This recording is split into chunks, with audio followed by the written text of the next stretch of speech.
Negara paling misterius, 15 fakta mencengangkan tentang Vanuatu. Dokumenter perjalanan nomor 1. Informasi dasar tentang Vanuatu. Republik Vanuatu adalah negara kepulauan kecil di Pasifik Selatan, dengan luas sekitar 12.189 km persegi, yang membuatnya termasuk salah satu negara terkecil di dunia. Wilayahnya terdiri dari 83 pulau vulkanik yang tersebar di lautan luas, namun hanya sekitar 65 pulau yang dihuni secara permanen. Pulau-pulau sisanya sebagian besar digunakan secara musiman untuk memancing, atau dilindungi sebagai cagar alam yang masih perawan dan tidak tersentuh. Pulau-pulau utama seperti Espiritu Santo, Malakula, Ate, dan Tanah, masing-masing memiliki karakter yang berbeda. Ada yang didominasi pegunungan terjal, ada yang tertutup hutan hujan lebat, dan ada pula yang terkenal karena gunung berapinya yang masih aktif. Vanuatu juga dianggap sebagai salah satu negara paling terisolasi di bumi. Negara terdekatnya, Kepulauan Solomon, berjarak kira-kira 540 km, sementara Fiji berada lebih jauh ke timur, sekitar 800 km. Australia, negara terbesar di kawasan ini, berjarak lebih dari 1.700 km melalui laut. Jarak yang ekstrem ini membuat perjalanan internasional menjadi kurang praktis, dengan koneksi penerbangan yang terbatas. Ini mungkin menjelaskan mengapa, meskipun memiliki keindahan alam yang luar biasa, Vanuatu hanya menerima sekitar 100.000 wisatawan setiap tahun. Sebagai perbandingan, Maladewa menarik sekitar 1,5 juta pengunjung setiap tahun, sehingga angka pariwisata Vanuatu terlihat sangat rendah. Sebagai gantinya, Vanuatu adalah salah satu tempat paling aman di dunia jika berbicara tentang satwa liar berbahaya. Hampir tidak ada ular berbisa, tidak ada hewan predator besar, dan tidak ada serangga mematikan seperti yang umum ditemukan di banyak wilayah tropis. Isolasi yang panjang membuat ekosistem lokal berkembang dengan cara yang unik dan kadang terasa nyeleneh namun menakjubkan. Burung-burung di sini dikenal karena bulunya yang cerah dan nyanyiannya yang terdengar seperti melodi nada dering klasik. Sementara beberapa jenis tumbuhan terlihat seolah berasal langsung dari film fiksi ilmiah. Sebagian masih diteliti untuk kemungkinan manfaat medis atau kegunaan lain yang belum ditemukan. Meski populasinya hanya sedikit di atas 350.000 jiwa, Vanuatu memiliki 113 bahasa asli, menjadikannya negara dengan kepadatan bahasa tertinggi di dunia. Rata-rata ada satu bahasa untuk setiap 3.000 orang. Untuk berkomunikasi antar komunitas, penduduk setempat menggunakan bahasa bersama bernama Bislama, sebuah bahasa Creole yang memadukan bahasa Inggris, Prancis, dan bahasa-bahasa asli. Karena itu, banyak kata terdengar familiar. Laki-laki disebut man dan perempuan woman, tetapi struktur bahasanya jauh lebih sederhana dan langsung. Alih-alih mengatakan, saya akan pergi ke rumah, orang-orang mengatakan me go long house, yang artinya saya pergi ke rumah. Tidak ada bentuk kala kerja atau tata bahasa rumit. Kalimat-kalimatnya tetap pendek, jelas, dan efisien. Cukup untuk memastikan pesan tersampaikan. Nomor 2. Kejutan budaya. Saat tiba di Vanuatu, salah satu hal pertama yang mengejutkan adalah penampilan khas masyarakat lokal. Mereka menampilkan ciri-ciri Melanesia yang klasik, seperti kulit gelap, hidung lebar dengan batang hidung rendah hingga sedang, bibir penuh, serta rambut keriting alami. Berdasarkan ekspektasi umum, rambut mereka seharusnya hitam pekat. Namun yang benar-benar mengejutkan banyak pengunjung adalah sejumlah besar orang, terutama anak-anak, memiliki rambut pirang terang, sangat mirip dengan orang Eropa Utara. Selama bertahun-tahun, sifat unik ini dijelaskan lewat teori tentang sinar matahari yang kuat, pola makan kaya makanan laut, atau bahkan faktor nutrisi. Namun, riset genetika modern menemukan penjelasan yang jauh lebih menarik. Masyarakat Melanesia di Vanuatu dan Kepulauan Solomon membawa mutasi gen langka yang dikenal sebagai TRP1. Gen ini memengaruhi produksi melanin, sehingga menghasilkan rambut pirang yang alami. Menariknya, rambut pirang ini paling terlihat saat masa kanak-kanak. Saat bertambah usia, rambut mereka sering menggelap menjadi coklat atau coklat tua, walau biasanya tetap lebih terang dari yang diperkirakan. Kejutan budaya lain yang tidak kalah unik terlihat pada kehidupan bar lokal. Berbeda dengan bar di banyak tempat lain yang identik dengan musik keras dan tarian penuh energi, bar-bar di Vanuatu justru sangat sunyi. Itu karena penduduk setempat tidak datang ke bar untuk hiburan, melainkan untuk minum kava, minuman tradisional yang dibuat dari akar tanaman asli. Kava tidak membuat orang menjadi bersemangat. Sebaliknya, minuman ini sedikit membuat mulut mati rasa, memperlambat ritme tubuh, dan memberikan rasa rileks yang sangat dalam pada pikiran. Semakin banyak diminum, tubuh terasa semakin berat dan mengantuk, hampir seperti melayang menuju tidur meski masih terjaga. Jadi, bahkan jika seseorang ingin menari, tubuhnya tidak akan bekerja sama. Kejutan budaya kecil namun umum lainnya ada dalam komunikasi sehari-hari. Orang-orang di Vanuatu sering mengangkat alis dengan cepat sebagai salam atau untuk menandakan ya. Jika kamu bertanya dan hanya mendapat anggukan alis tanpa suara, jangan bingung, itu sudah jawaban lengkap. Terakhir, meskipun Vanuatu adalah negara berkembang, biaya hidup di sana sering membuat wisatawan tercengang. Barang impor, listrik, dan layanan pariwisata ternyata mahal, bahkan kadang lebih tinggi daripada di Australia atau Selandia Baru. Sebagai contoh, satu porsi makanan cepat saji di McDonald's berharga sekitar 9 hingga 10 dolar, sementara satu cangkir cappuccino sekitar 5 dolar. Bahkan air minum dalam botol atau soda kecil biasanya berkisar 2 hingga 3 dolar. Harga-harga tinggi ini sebagian besar disebabkan oleh isolasi Vanuatu yang ekstrem. Kebanyakan kebutuhan sehari-hari, termasuk makanan olahan, elektronik, keju, dan anggur, harus diimpor dari negara-negara jauh dan diangkut lewat laut atau udara dengan biaya besar. Jadi, meskipun Vanuatu terlihat seperti surga pulau kecil yang damai di peta, biaya hidup di sini jauh lebih berat daripada yang dibayangkan banyak orang. Kamu mau mencoba kava dan mengunjungi bar di Vanuatu? Yield Romance for Persath. Nomor 3. Vanuatu dan fakta-fakta menarik lainnya. Vanuatu mungkin negara kecil, tetapi kisah dan fakta di sekitarnya terasa luar biasa besar. Sebagai permulaan, Vanuatu tidak memiliki tentara konvensional. Negara ini sama sekali tidak memiliki angkatan darat, angkatan laut, maupun angkatan udara. Keamanan nasional justru dikelola oleh kepolisian dan satu pasukan paramiliter kecil yang hanya beranggotakan beberapa ratus orang. Hal ini menempatkan Vanuatu sebagai salah satu dari sangat sedikit negara di dunia yang memilih hidup tanpa militer tetap. Fakta lain yang jarang diketahui adalah bahwa bungee jumping tidak berasal dari Selandia Baru, melainkan dari Vanuatu. Di Pulau Pentecost, penduduk setempat telah menjalankan ritual kuno yang dikenal sebagai nakhol selama kurang lebih 500 hingga 1000 tahun.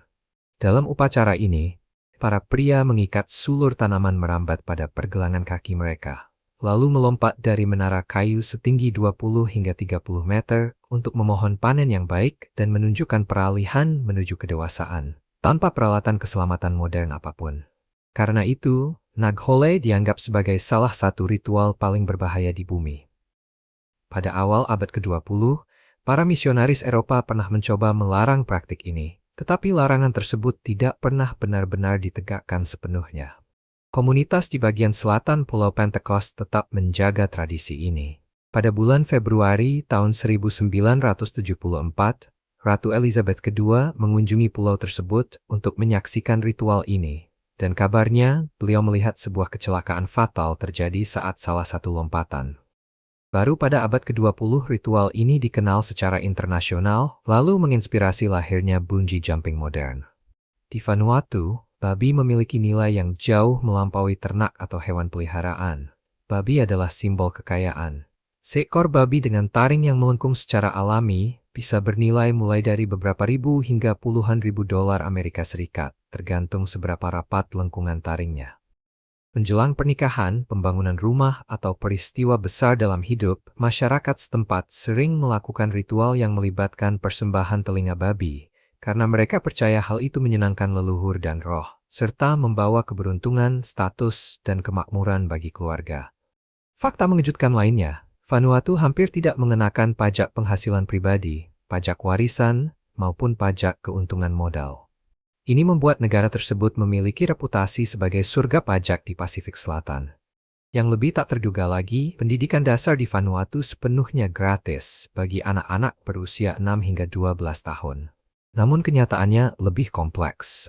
Setelah sekolah dasar, hanya sekitar 30 hingga 40% anak yang melanjutkan ke pendidikan menengah atau pendidikan yang lebih tinggi. Biaya yang besar, jarak antar pulau yang jauh, serta kebutuhan anak untuk membantu kerja keluarga, semuanya berkontribusi pada rendahnya angka kelanjutan ini. Akibatnya, meskipun pendidikan dasar gratis, Banyak anak di Vanuatu mengakhiri pendidikan formal mereka jauh lebih cepat dari yang mungkin kita bayangkan. Nomor 4. Rahasia para perempuan di Vanuatu. Perempuan Vanuatu memancarkan kecantikan yang alami, kuat, dan penuh energi, ciri khas Melanesia di Pasifik Selatan. Mereka dikenal dengan kulit perunggu yang kuat, rambut keriting tebal yang alami, serta senyum hangat yang hampir selalu hadir dan meninggalkan kesan mendalam. Salah satu gambaran paling ikonik tentang perempuan Vanuatu adalah gaun pulau, yang ditandai dengan lengan mengembang dan rok lebar yang menjuntai. Tidak banyak yang tahu bahwa gaya ini bermula pada masa awal era misionaris, ketika pakaian sopan dipaksakan kepada perempuan setempat. Alih-alih memandangnya sebagai pembatasan, perempuan Vanuatu justru menghidupkan ulang gaun itu dengan warna-warna berani dan bordir renda yang detail, lalu mengubahnya menjadi busana nasional yang dibanggakan, sekaligus simbol kuat identitas budaya. Di balik penampilan, perempuan Vanuatu adalah para matriark sejati yang memegang peran sentral dalam perekonomian. Di pasar-pasar Port Vila, kamu akan bertemu para market mamas yang tangguh. Mereka jauh lebih dari sekadar penjual hasil bumi. Merekalah pengambil keputusan keuangan utama bagi keluarga mereka. Banyak di antara mereka membawa seluruh anggota rumah tangga ke pasar, tidur di atas tikar anyaman selama berhari-hari, bahkan berminggu-minggu untuk menjalankan usaha, sambil mengelola tabungan dengan sangat cermat demi menopang semua orang di rumah. Di pulau-pulau seperti Pentecost dan Umbai, perempuan memiliki otoritas yang bahkan lebih besar melalui sistem matrilineal. Kepemilikan tanah diwariskan dari ibu ke anak perempuan, dan para pria harus meminta izin kepada perempuan klan untuk bertani, membangun, atau menggunakan tanah dalam bentuk apapun.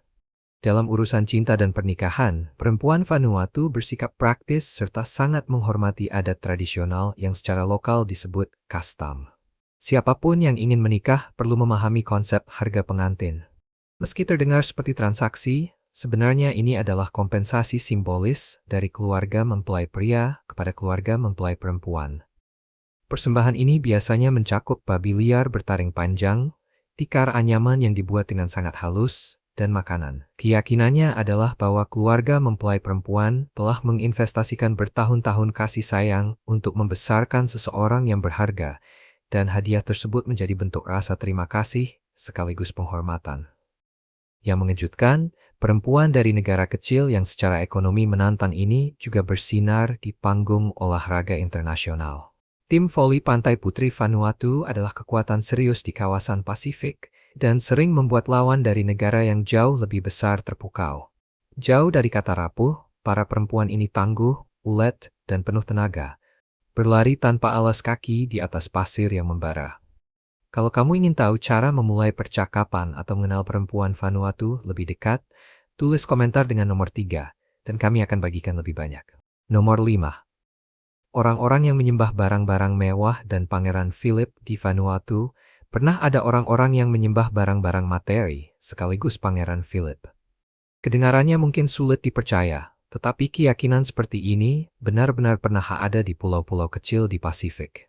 Asal-usulnya bisa ditelusuri ke masa Perang Dunia Kedua, ketika penduduk Vanuatu dan pulau-pulau Melanesia lainnya pertama kali melihat pesawat, kapal, serta berbagai persediaan modern yang dibawa oleh militer Amerika dan sekutunya. Warga setempat menyaksikan para tentara asing memakai radio, membaca perintah, dan membangun antena. Lalu persediaan seolah turun dari langit, makanan kaleng, pakaian, obat-obatan, hingga mesin-mesin rumit. Namun saat perang berakhir dan pasukan pergi, semua barang itu ikut menghilang. Karena belum mengenal sistem ekonomi modern, banyak orang pulau percaya bahwa benda-benda itu adalah hadiah dari para dewa atau leluhur, dan bahwa tentara kulit putih hanyalah penerima yang terpilih. Akibatnya, beberapa komunitas membentuk apa yang kemudian disebut para antropolog barat sebagai cargo cult atau kultus kargo. Mereka membuat landasan pacu tiruan dari tanah, merakit pesawat dan radio dari bambu, bahkan menggelar parade bergaya militer untuk meniru perilaku tentara asing. Mereka percaya, jika ritual itu diulang dengan setia, maka barang-barang suci tersebut akan kembali datang. Dari keyakinan ini muncul sosok utama di Pulau Tanah yang dikenal sebagai John Frum. Ia dipercaya sebagai orang Amerika misterius yang berjanji akan kembali membawa kekayaan, kargo, dan kehidupan yang lebih baik. Selama puluhan tahun, para pengikutnya mengadakan upacara setiap tanggal 15 Februari, mengibarkan bendera Amerika, mengenakan seragam buatan tangan, dan menjalankan ritual yang berakar pada kepercayaan Cargo, semuanya sambil menunggu kepulangan John Frum. Seiring dunia modern makin dikenal, sebagian besar kepercayaan Cargo Cult perlahan memudar. Namun ceritanya belum selesai. Di Pulau Tana, sebuah komunitas kecil di desa Yaonanan mulai meyakini bahwa Pangeran Philip, suami Ratu Elizabeth II, adalah dewa yang hidup. Keyakinan ini berawal dari legenda kuno tentang seorang putra berkulit cerah dari roh gunung, Cat, yang meninggalkan pulau, dan suatu hari akan kembali membawa kekuatan serta kemakmuran.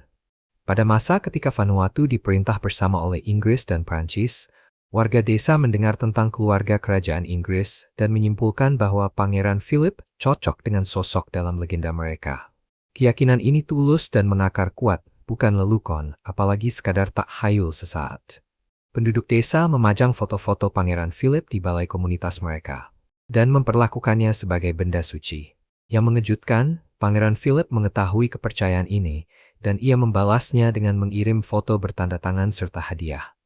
Sebagai balasan, warga desa mengirimkan benda-benda upacara tradisional kepadanya, termasuk tongkat pemukul. Setelah Pangeran Philip wafat pada tahun 2021, sebagian anggota komunitas percaya bahwa rohnya telah kembali kepada para leluhur, sementara yang lain merasa ia akan terlahir kembali atau kembali dalam wujud lain.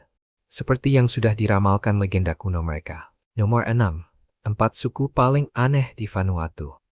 Tahukah kamu, di Vanuatu ada suku yang namanya diambil dari ukuran penutup yang dipakai untuk melindungi bagian paling sensitif pada tubuh pria? Di Pulau Malakula hidup suku Big Nambas dan Small Nambas. Dalam bahasa setempat, Nambas berarti kantong pelindung yang dikenakan di bagian bawah tubuh. Para pria Big Nambas membungkus pinggang mereka dengan gulungan besar dan tebal dari daun pandanus berwarna ungu, sedangkan Small Nambas hanya memakai sehelai daun kecil atau pita sederhana dari kulit kayu yang diikat. Di balik nama mereka yang tidak biasa, suku-suku ini juga dikenal sebagai salah satu yang terakhir di dunia yang meninggalkan kanibalisme. Dahulu mereka percaya bahwa memakan daging musuh akan membuat mereka menyerap kekuatan dan energi spiritual. Kebiasaan ini tidak benar-benar berhenti hingga para misionaris Kristen datang dan perlahan membujuk mereka untuk memeluk keyakinan baru, hingga praktik itu menghilang sekitar tahun 1960. Jika pakaian dari pandanus saja sudah terasa aneh, Pulau Tana menawarkan sesuatu yang lebih ekstrem lagi lewat suku Yakel, sebuah komunitas yang tegas menolak dunia modern. Mereka menolak listrik, telepon seluler, uang, dan kain-kain modern. Hidup mereka sepenuhnya bergantung pada berburu dan meramu, dengan para pria memakai nambas dan para wanita mengenakan rok rumput yang ditenun dari serat kulit kayu kering. Ironisnya, meski menolak peradaban modern, orang-orang Yakel pernah menjadi bintang film internasional. Film Tana, yang dibintangi anggota suku itu sendiri, secara tak terduga dinominasikan untuk Oscar pada tahun 2017. Para aktor bertelanjang kaki dengan rok rumput berjalan di karpet merah Hollywood membuat media dunia terpukau. Namun begitu acara selesai, mereka langsung meninggalkan pakaian mewah yang diberikan kepada mereka dan kembali ke gubuk tradisional. Vanuatu juga menjadi rumah bagi sebuah suku yang dulu membuat para penjelajah barat ketakutan karena mengira mereka bertemu makhluk dari dunia lain, suku Longhead dari Malakula bagian selatan. Kelompok ini percaya bahwa tengkorak yang memanjang melambangkan kecerdasan yang lebih tinggi, keindahan bangsawan, dan kebijaksanaan spiritual yang dalam. Untuk mendapatkan bentuk itu, para ibu membalut kepala bayi dengan kulit kayu secara ketat ketika bayi berusia sekitar 1 bulan, sehingga tengkorak yang masih lunak dipaksa tumbuh ke belakang dan ke atas. Proses ini berlangsung selama berbulan-bulan sampai bentuk kepala menjadi permanen. Meskipun praktik ini kini telah dilarang karena alasan kesehatan, beberapa anggota lanjut usia yang memiliki tengkorak memanjang masih ada hingga sekarang, menjadi bukti sunyi tentang standar kecantikan ekstrem yang bertahan selama ribuan tahun. Terakhir, ada para penyihir yang ditakuti dari Pulau Ambrim, yang sering disebut sebagai jantung magis Pasifik Selatan. Pria-pria Ambrim terkenal dengan tarian Rom, di mana mereka menyamar memakai kostum raksasa dari daun pisang kering yang menutupi seluruh tubuh, serta mengenakan topeng kayu ukiran yang melambangkan roh-roh jahat. Di dalam suku, para penyihir memiliki kekuasaan yang sangat besar.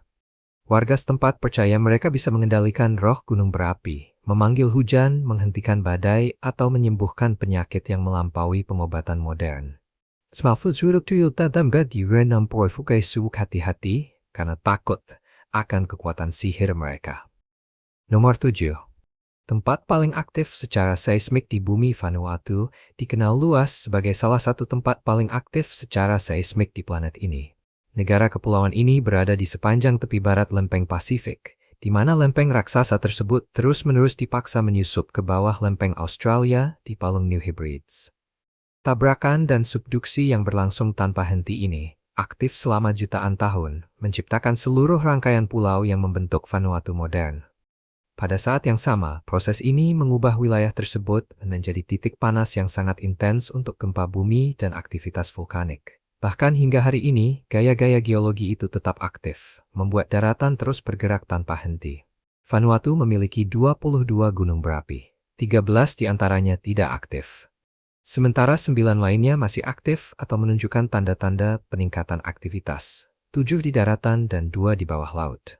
Di antara semuanya, Pulau Ambrim menonjol sebagai salah satu zona vulkanik paling dramatis. Dengan 2 gunung berapi yang sangat aktif, Benbow dan Maram, pulau ini sering dijuluki Pulau Api. Dari kejauhan, asap tebal berwarna abu-abu dan pijaran merah menyala membubung dari kawah-kawahnya, menerangi langit malam. Saat kamu mendekat, pengalaman ini terasa begitu mengguncang. Lava yang mendidih, gas beracun yang berputar-putar, dan lapisan abu hitam memotong lebatnya hutan hijau, menciptakan lanskap yang surreal sekaligus ganas. Di luar Ambrim, Gunung Yasur di Pulau Tana adalah lokasi ikonik lainnya, dan dianggap sebagai salah satu gunung berapi aktif yang paling mudah diakses di bumi. Selama lebih dari 250 tahun, Gunung Yasur meletus hampir setiap hari. Pengunjung bisa berdiri tepat di tepi kawah dan menyaksikan awan abu serta lava pijar meledak ke udara. Pemandangan yang menakjubkan, namun tetap berbahaya. Sejarah vulkanik Vanuatu bukan hanya mengesankan pada masa kini, tetapi juga ditandai oleh letusan-letusan berkekuatan luar biasa di masa lalu. Hal ini terlihat dari kawah-kawah purba raksasa yang tersebar di berbagai pulau. Salah satu kawah terbentuk akibat letusan yang diyakini terjadi sekitar tahun 50 Masehi. Dan menurut Smithsonian Institution, termasuk dalam kategori peristiwa paling eksplosif pada Indeks Eksplosivitas Vulkanik. Energi yang dilepaskan diperkirakan mencapai ratusan megaton TNT. Lebih kuat daripada puluhan ribu bom atom Hiroshima jika digabungkan, cukup dahsyat untuk membentuk ulang lanskap dan memengaruhi seluruh Pasifik Selatan. Di luar gunung berapi, Vanuatu juga termasuk wilayah dengan kepadatan gempa tertinggi di dunia.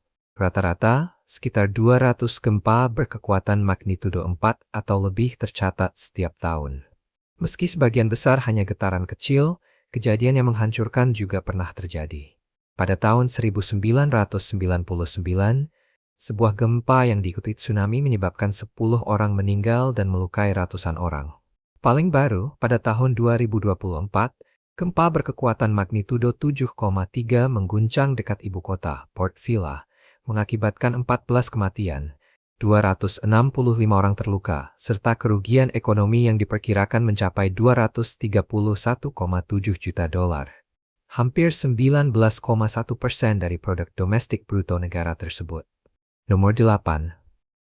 Sejarah terbentuknya Vanuatu. Pulau-pulau tropis yang kini membentuk negara Vanuatu telah dihuni selama kurang lebih 3.000 tahun. Para pemukim paling awal adalah bangsa Austronesia yang menyeberangi Samudra Pasifik yang luas dengan kano. Mereka membangun komunitas permanen, mengembangkan pertanian, bergantung pada perikanan, serta menciptakan kehidupan budaya yang kaya, meninggalkan bukti seperti lukisan batu dan pola pasir yang rumit. Setelah ribuan tahun berada dalam isolasi hampir total, pulau-pulau ini pertama kali dicatat oleh orang Eropa pada tahun 1606. Ketika seorang pelaut Portugis mendarat di salah satunya dan menamakannya Santa. Pertemuan singkat ini tidak berujung pada permukiman, dan Vanuatu sebagian besar terlupakan selama lebih dari 150 tahun. Menjelang abad ke-18, pelaut Prancis melintasi wilayah ini dan memberi kepulauan tersebut nama-nama baru sesuai istilah mereka sendiri. Beberapa tahun kemudian, penjelajah Inggris James Cook melakukan survei terperinci dan mengganti nama pulau-pulau itu sekali lagi. Nama terakhir ini terus digunakan sepanjang masa kolonial dan bertahan hingga Vanuatu meraih kemerdekaan pada tahun 1980. Sejak abad ke-19, misionaris Kristen datang dalam jumlah besar. Mereka menyebarkan agama mereka dan berusaha membentuk ulang banyak kebiasaan tradisional penduduk asli, termasuk praktik seperti kanibalisme. Pada saat yang sama, para pemukim Inggris dan Prancis mulai mendirikan perkebunan pisang dan kelapa. Seiring bertambahnya populasi Eropa, ketegangan meningkat terkait kendali atas pulau-pulau tersebut. Alih-alih memberikan dominasi kepada satu kekuatan, Inggris dan Prancis sepakat untuk memerintah Vanuatu bersama melalui sistem administrasi bersama yang unik. Masing-masing negara mempertahankan hukum, bahasa, dan birokrasi sendiri, menciptakan struktur sosial yang rumit dan sering membingungkan.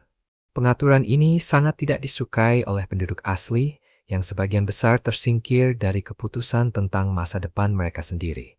Selama Perang Dunia Kedua, Vanuatu memperoleh arti strategis di kawasan Pasifik.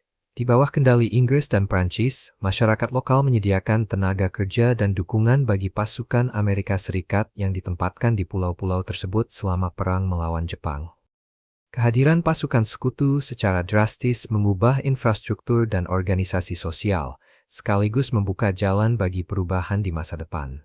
Setelah perang usai, otoritas kolonial mulai mendorong modernisasi, meningkatkan transportasi, layanan kesehatan, dan pendidikan. Pariwisata perlahan muncul sebagai sektor ekonomi baru, membuka peluang tambahan bagi pulau-pulau ini. Perkembangan tersebut memicu meningkatnya tuntutan pemerintahan sendiri dari penduduk lokal. Pada tahun 1980, Vanuatu secara resmi menjadi negara merdeka. Walaupun tahun-tahun awalnya ditandai oleh tantangan politik dan administratif, negara ini tetap relatif stabil hingga hari ini. Nomor 9. Ibu kota paling tidak beraturan di dunia. Tahukah Anda bahwa di Port Vila, ibu kota Vanuatu, mengirim kartu pos tidak perlu repot mencari kotak pos di pinggir jalan? Sebaliknya, Anda mungkin harus menarik napas dalam-dalam, lalu menyelam langsung ke laut. Tepat di lepas pantai di Hideaway Island, terdapat satu-satunya kantor pos bawah air di dunia yang benar-benar berfungsi. Terletak pada kedalaman sekitar 3 meter, kantor pos ini mengharuskan pengunjung membeli kartu pos plastik khusus yang tahan air, bukan kartu pos kertas biasa. Setelah menyelam, Anda memasukkannya ke dalam kotak pos berbahan fiberglass yang ditambatkan di dasar laut.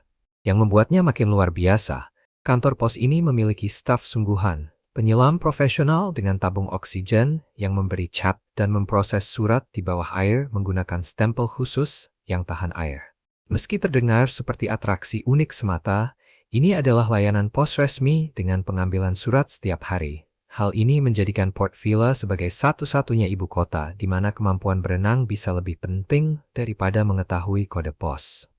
Sistem transportasi umum kota ini pun sama tidak konvensionalnya dan sering membingungkan pengunjung yang baru pertama kali datang. Bentuk transportasi utamanya adalah armada van berkapasitas 15 kursi yang mudah dikenali dari gambar lebah merah terang pada plat nomor mereka. Alih-alih penumpang menunggu di halte bus yang ditentukan, bus ini justru berkeliling di jalanan untuk mencari penumpang. Saat Anda melambaikan tangan dan naik, sopirnya hanya akan bertanya, "Anda ingin pergi kemana?" Bukan mengikuti rute tetap. Van ini beroperasi seperti taksi bersama, berkelok-kelok melewati jalan dan gang untuk menurunkan penumpang langsung di rumah atau tempat kerja mereka, dengan urutan yang paling praktis. Kadang, ini berarti mengambil jalan memutar yang tidak terduga karena penumpang lain diturunkan lebih dulu, yang pada akhirnya memberi Anda tur kota spontan. Sebagai gantinya, Anda mendapatkan layanan antar jemput dari pintu ke pintu dengan biaya yang sangat murah. Mencari alamat tertentu di Port Vila juga bisa menjadi tantangan tersendiri. Kota ini jarang menggunakan nomor rumah atau nama jalan dalam kehidupan sehari-hari. Meski jalan-jalan tercantum pada peta resmi, warga lokal lebih sering memberi petunjuk berdasarkan penanda yang sudah dikenal. Alamat yang umum terdengar bisa seperti di belakang pohon mangga besar, di sebelah rumah biru yang anjingnya berisik, seberang toko kelontong milik orang Tionghoa. Navigasi berbasis penanda ini bekerja begitu efektif, sampai-sampai kurir, teknisi, dan pekerja layanan sering menemukan lokasi hanya dengan insting, bukan mengandalkan peta digital. Nomor 10. Lokasi misterius yang belum bisa dijelaskan.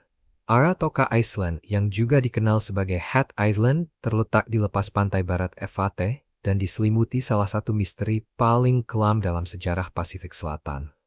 Pulau kecil yang terpencil ini terkait dengan peristiwa kematian massal terbesar yang pernah tercatat di kawasan tersebut. Pada abad ke-13, seorang kepala suku yang sangat berpengaruh bernama Roy Mata meninggal dan Aratoka dipilih sebagai tempat peristirahatan terakhirnya. Ketika para arkeolog menggali situs itu pada tahun 1967, mereka terkejut menemukan bahwa Roy Mata tidak dimakamkan sendirian. Lebih dari 50 jasad lain, pria, wanita, dan anak-anak, ditemukan di sekelilingnya, ditata dengan rapi dalam posisi yang sangat presisi dan sengaja. Yang membuat penemuan ini begitu mengerikan adalah kondisi sisa-sisa jasadnya. Tidak ada tanda-tanda senjata, perlawanan, atau kekerasan fisik. Bukti menunjukkan bahwa orang-orang ini mungkin diracun atau dibuat tidak sadar, lalu dikubur hidup-hidup untuk menemani kepala suku mereka menuju alam setelah kematian. Hingga hari ini, para ilmuwan masih belum bisa sepenuhnya menjelaskan mengapa begitu banyak orang bersedia ikut serta dalam pengorbanan kolektif seperti itu. Selama lebih dari 600 tahun setelahnya, Aratoka menjadi tempat terlarang. Tidak ada warga setempat yang berani menginjakkan kaki di sana, karena takut akan hukuman spiritual yang terkait dengan ritual pemakaman tersebut. Namun itu baru satu dari sekian banyak misteri Vanuatu yang belum terpecahkan. Jauh di dalam hutan-hutan kuno Malakula, terdapat hamparan luas batu-batu megalitik yang tersebar di seluruh lanskap. Batu-batu raksasa ini, masing-masing berbobot beberapa ton, terbuat dari jenis batuan vulkanik tertentu yang tidak ditemukan di dekat desa-desa sekitar. Bagaimana balok-balok sebesar itu bisa dipindahkan melewati medan hutan yang curam, vegetasi yang rapat, serta sistem sungai masih menjadi teka-teki. Dengan hanya alat dari batu dan kayu, suku-suku kuno tidak mungkin memiliki teknologi atau kekuatan untuk mengangkutnya melintasi jarak puluhan kilometer. Yang lebih membingungkan lagi, batu-batu tersebut tidak diletakkan secara acak. Mereka tersusun dalam garis lurus dan formasi melingkar, sejajar dengan rasi bintang tertentu yang terlihat pada waktu-waktu tertentu dalam setahun. Saat ditanya tentang asal-usulnya, para tetua suku kecil Nambus hanya berkata bahwa batu-batu itu bergerak sendiri atau diletakkan oleh kekuatan ilahi dalam satu malam. Tujuan sebenarnya masih tidak diketahui, karena tidak ada bukti permukiman, pertanian, atau aktivitas ritual di sekitarnya. Banyak warga setempat percaya batu-batu itu hidup, memiliki roh mereka sendiri. Siapapun yang mencoba mengganggu mereka konon akan mengalami kecelakaan misterius atau sakit mendadak, menjadikan wilayah ini sebagai salah satu situs arkeologi paling penuh teka-teki dan paling meresahkan di bumi. Nomor 11. Tempat-tempat indah di Vanuatu yang terletak tepat di lepas pantai Pulau Espiritu Santo adalah salah satu spot menyelam paling terkenal dan paling tidak biasa di Vanuatu. Terumbu karang dangkal ini dikenal karena aliran gelembung yang terus-menerus naik dari dasar laut, menciptakan ilusi seperti sampahnya yang berdesis dan naik menembus air. Gelembung-gelembung ini sebenarnya adalah gas vulkanik yang keluar melalui celah-celah di dasar samudera. Namun area ini sepenuhnya aman untuk berenang dan menyelam. Saat air surut, pengunjung bisa mengapung tepat di atas lubang-lubang keluarnya gas dan merasakan air hangat menyapu lembut kulit mereka. Suhu di sini terasa jelas lebih tinggi dibandingkan perairan di sekitarnya, menghadirkan sensasi yang berbeda dari pantai biasa. Di atas permukaan, area ini dibingkai pasir putih yang lembut dan hutan tropis yang rimbun. Sementara di bawahnya, formasi karang yang semarak dan ikan-ikan berwarna-warni tumbuh subur. Inilah yang membuat Champagne Hole ideal untuk pencinta alam dan tetap mudah diakses bahkan bagi penyelam pemula. Tidak jauh dari sana terdapat Millennium Cave, juga di Pulau Espiritu Santo. Ini adalah salah satu sistem gua alami terbesar di Pasifik Selatan dan hanya bisa dicapai setelah beberapa jam trekking melewati hutan hujan yang lebat. Perjalanan menuju ke sana sendiri sudah menjadi petualangan, karena pengunjung harus menyeberangi sungai, memanjat bebatuan, dan bergerak melalui medan rimba yang sebagian besar masih alami dan belum tersentuh. Di dalam gua, skalanya terasa begitu luar biasa. Langit-langit batu yang menjulang tinggi, stalaktit raksasa yang menggantung di atas kepala, serta sungai bawah tanah yang mengalir melalui rongga gua menciptakan suasana yang terasa megah sekaligus purba. Bagi komunitas lokal, Millennium Cave sangat terkait dengan legenda lisan dan dulu pernah dianggap sebagai tempat suci yang hanya bisa dimasuki oleh orang-orang tertentu. Bahkan hingga kini, semua tour dioperasikan oleh penduduk desa setempat dengan batasan ketat jumlah pengunjung untuk melindungi lingkungan yang rapuh. Lokasi menakjubkan lainnya di Pulau Espiritu Santo adalah Million Dollar Point. Ini adalah tempat di mana militer Amerika Serikat membuang ratusan ton peralatan ke laut pada akhir Perang Dunia Kedua pada tahun 1945. Setelah perang, pasukan Amerika berusaha menjual mesin dan perlengkapan mereka kepada otoritas kolonial Inggris dan Prancis yang saat itu memerintah Vanuatu. Tetapi ketika negosiasi gagal, mereka memilih menghancurkan peralatan tersebut daripada memberikannya secara cuma-cuma. Akibatnya, truk, bulldozer, derek, mesin pesawat, dan begitu banyak persediaan lainnya didorong langsung ke laut, membuat warga lokal tercengang. Seiring waktu, air laut mengubah sisa-sisa perang ini menjadi terumbu buatan yang sangat luas. Kini, karang dan ikan tropis menutupi logam yang berkarat, mengubah kehancuran menjadi keindahan. Hanya dengan snorkel, pengunjung bisa berenang sebentar dari tepi pantai dan menyentuh ban truk militer, atau melihat bulldozer yang bertumpuk di bawah air biru yang jernih. Nomor 12. Festival-festival unik di Vanuatu. Festival musik air yang diadakan di Pulau Goa sekitar bulan September adalah salah satu acara budaya paling unik di Vanuatu, di mana semua suara diciptakan sepenuhnya oleh air laut. Ritual ini dilakukan oleh para perempuan setempat yang berdiri berbaris tinggi pinggul, hanya menggunakan tangan mereka sebagai instrumen. Melalui gerakan yang berbeda-beda, mereka menghasilkan bunyi dalam seperti tabuhan drum, tepukan yang tajam, dan percikan lembut yang menyerupai hujan serta ombak laut. Melodi air ini sering menceritakan kisah legenda suku atau kehidupan sehari-hari, seperti memancing dan mendayung kano. Namun jika festival ini terasa tenang dan anggun, Festival St. Andrews di Pulau Ra'a menawarkan pengalaman yang jauh lebih intens. Diadakan setiap tahun pada tanggal 30 November, Festival St. Andrews memadukan keyakinan religius dengan keterampilan bertahan hidup di laut yang sangat penting. Ritual paling mencoloknya dikenal sebagai raft, ketika para warga desa membentuk barisan di bawah air dan menggunakan tali panjang untuk menggiring ikan menuju terumbu karang dangkal. Ikan-ikan itu kemudian ditangkap dengan tangan atau menggunakan tombak untuk pesta makan bersama. Setelah itu, para pria desa menampilkan tarian ular tradisional dengan tubuh dicat hitam dan putih, agar menyerupai ular laut berbisa. Gerakan yang mengalir ini bukan sekadar hiburan, melainkan simbol penghormatan pada lautan dan doa perlindungan saat melakukan perjalanan laut yang berbahaya. Nomor 13. Hidangan-hidangan menarik dari Vanuatu. Lap-lap adalah hidangan tradisional paling ikonik di Vanuatu, dan muncul hampir di setiap acara penting, mulai dari festival dan pernikahan hingga pertemuan warga desa. Hidangan ini dibuat dari ubi yang diparut, tawas atau singkong yang dicampur dengan santan, lalu diberi topping daging babi, ikan, atau ayam. Yang membuat lap-lap istimewa bukan hanya rasanya, tetapi juga makna sosialnya. Menyiapkan hidangan ini biasanya merupakan kerja bersama, dengan banyak orang membantu memarut umbi-umbian, menyiapkan api, dan mengatur waktu memasak dengan sangat teliti. Di banyak desa, lap-lap melambangkan keramah tamahan. Tamu kehormatan sering diundang untuk menikmati bagian yang paling kaya daging dan kelapa, sebagai wujud penghormatan dan kemurahan hati.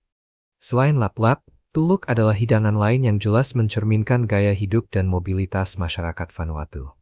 Tuluk bentuknya mirip roti panjang, dengan sayuran umbi yang diparut sebagai lapisan luar, dan daging babi atau ikan yang disegel di bagian dalam. Dibungkus rapat dengan daun pisang dan dipanggang, tuluk dapat disimpan lebih lama dibandingkan kebanyakan makanan lokal. Karena praktis dibawa dan bisa dimakan dalam keadaan dingin, hidangan ini sering disiapkan untuk bekerja di kebun, memancing di lepas pantai, atau perjalanan panjang antar pulau.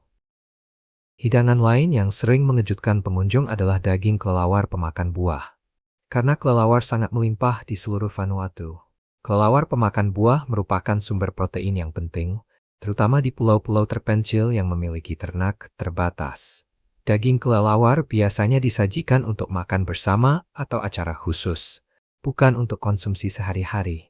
Seafood segar juga memegang peran utama dalam kuliner Vanuatu, dengan ikan dan kerang-kerangan yang sering dimakan tidak lama setelah ditangkap. Di banyak komunitas pesisir, Ikan diiris tipis dan dicampur dengan santan, serta perasan jeruk limau liar membentuk hidangan harian yang sederhana namun populer. Kebiasaan ini sebagian besar ada karena banyak pulau tidak memiliki metode pengawetan makanan jangka panjang, sehingga kesegaran menjadi pilihan yang paling praktis dan paling alami. Nomor 14. Biaya hidup di Vanuatu. Seperti yang sudah disebutkan sebelumnya, biaya hidup di Vanuatu tergolong cukup tinggi, dan angka-angka di bawah ini membantu memberi gambaran yang lebih jelas tentang pengeluaran sehari-hari. Menyewa apartemen satu kamar tidur di pusat Port Vila biasanya berkisar sekitar $1.600 sampai $3.100 per bulan. Sementara akomodasi serupa di luar pusat kota kurang lebih $1.500 sampai $2.900. Makan di luar juga bervariasi. Makan 3 hidangan di restoran kelas menengah biasanya berharga $10–30 per orang, sedangkan makanan cepat saji atau santapan kasual umumnya sekitar $8–15. Minuman seperti bir lokal di kafe atau bar biasanya berkisar $3–6 per botol. Biaya utilitas bulanan, termasuk listrik, air, dan internet untuk rumah tangga berukuran sedang, biasanya berada di kisaran $100–180. Tergantung pemakaian, terutama penggunaan pendingin udara dan peralatan elektronik berukuran besar. Paket internet dasar dan layanan telepon seluler umumnya sekitar $40–60 per bulan, sementara layanan satelit seperti Starlink biasanya berkisar $100–120. Transportasi menambah lapisan biaya lainnya. Harga bensin berkisar sekitar $1,6–2,1 per liter, sehingga penggunaan kendaraan pribadi menjadi relatif mahal. Perjalanan antar pulau dengan feri atau penerbangan domestik juga dapat meningkatkan pengeluaran, kadang-kadang menambah puluhan bahkan ratusan dolar tergantung jaraknya. Secara keseluruhan, anggaran bulanan sekitar $2.500 sampai $3.500 umumnya dibutuhkan untuk hidup nyaman di Vanuatu. Nomor 15. Tips untuk wisatawan. Saat meninggalkan area kota dan menuju pantai atau air terjun di Vanuatu, banyak wisatawan terkejut ketika menemukan adanya biaya masuk, bahkan di tempat-tempat yang terlihat sepenuhnya alami. Ini karena sebagian besar lahan dimiliki oleh keluarga atau komunitas lokal, bukan oleh pemerintah. Biayanya biasanya tidak terlalu besar, tetapi penting untuk bertanya terlebih dahulu, karena ada lokasi yang mengenakan biaya per orang, sementara yang lain menetapkan biaya per rombongan. Beberapa tempat tidak memasang harga tetap, sehingga biayanya bisa disebutkan langsung di lokasi. Jika Anda tidak memastikan sejak awal, Anda bisa saja membayar lebih mahal daripada tarif yang biasanya berlaku. Saat mengikuti tur desa, berhati-hatilah dengan ajakan mendadak. Di beberapa pulau, pengunjung dijanjikan upacara atau tarian tradisional, tetapi tidak semua desa mengadakan acara seperti itu secara rutin. Dalam beberapa kasus, wisatawan hanya ditunjukkan pertunjukan singkat yang dibuat-buat, lalu diminta membayar tambahan untuk setiap aktivitas kecil. Untuk pengalaman yang lebih asli, sebaiknya Anda pergi bersama pemandu lokal yang disetujui oleh komunitas, atau konfirmasi terlebih dahulu apakah desa tersebut memang rutin menerima kunjungan wisatawan. Fotografi juga menjadi hal penting yang perlu diperhatikan. Di banyak desa, memotret orang, rumah, atau upacara tanpa izin dianggap tidak sopan. Beberapa wisatawan bahkan pernah diminta menghapus foto atau membayar biaya setelah mengambilnya. Cara paling aman adalah selalu bertanya dulu, bahkan saat memotret pemandangan, karena lahan dan segala sesuatu di atasnya adalah milik komunitas lokal. Terakhir, perhatikan hari-hari kapal pesiar bersandar. Saat kapal merapat, harga makanan, layanan, dan souvenir di area tertentu bisa naik tajam karena para pedagang fokus pada pengunjung jangka pendek. Jika Anda tidak terburu-buru, berbelanja di luar waktu ramai seperti ini dapat membantu Anda menghindari harga yang dipompa. Dengan itu, kita telah menyelesaikan perjalanan melalui 15 fakta mengejutkan tentang Vanuatu. Saya harap penjelajahan ini memberi Anda sudut pandang yang lebih jelas, lebih dalam, dan lebih menarik tentang salah satu negara paling unik di dunia. Saya harap kamu menikmati video hari ini. Jika iya, jangan lupa klik tombol suka dan berlangganan channel ini agar tidak ketinggalan video-video seru berikutnya. Dukunganmu membantu kami terus membuat konten yang lebih baik lagi. Pastikan kamu menonton video berikutnya yang muncul di layar. Saya yakin kamu akan menyukainya. Jangan lupa tinggalkan komentar tentang negara mana yang ingin kamu lihat kami jelajahi selanjutnya. Terima kasih banyak sudah menonton, dan sampai jumpa di video berikutnya.